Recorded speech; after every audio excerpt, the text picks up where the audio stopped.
తల్లి గర్భంలో పిండముగా ఏర్పడినప్పటి నుంచి ఆయన నిన్ను చూడటం మొదలు పెట్టాడు. పారవేయబడినట్లుగా ఇంకా మోసే జీవితం అంతమైనట్లుగా కనిపిస్తుంది. కానీ ప్రభువు చెప్తున్న మాట ఏంటంటే, నేను చూస్తున్నాను. ఎట్లా చూస్తున్నాడు?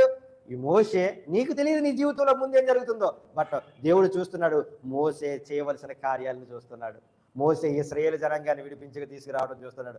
మోసే ఎర్ర సముద్రాన్ని రెండుగా చేల్చడం చూస్తున్నాడు. నీటిలో కొట్టుకుని పోతున్నట్లుగా అనిపిస్తున్నాడు. చూస్తే ఆ సందర్భంలో అదే తెలుస్తుంది. ఎందుకంటే భవిష్యత్తు మనం చూడం కదా, భవిష్యత్తు మనకు తెలియదు కదా. కానీ ప్రభువు చూస్తున్నాడు. మోసే చేయవలసిన కార్యాలు చాలా చూస్తున్నాడు. ఎస్, ఈ దినాన దేవుడు నీతో చెప్తున్న మాట ఏంటంటే, నీ జీవితాన్ని చూసుకొని ఇదే అనుకుంటున్నావు, కానీ ప్రభువు చూస్తున్నాడు. నీ కొరకు ఉద్దేశించిన ఉద్దేశాలు నేను చూస్తున్నాను. అవి ముందున్నాయి.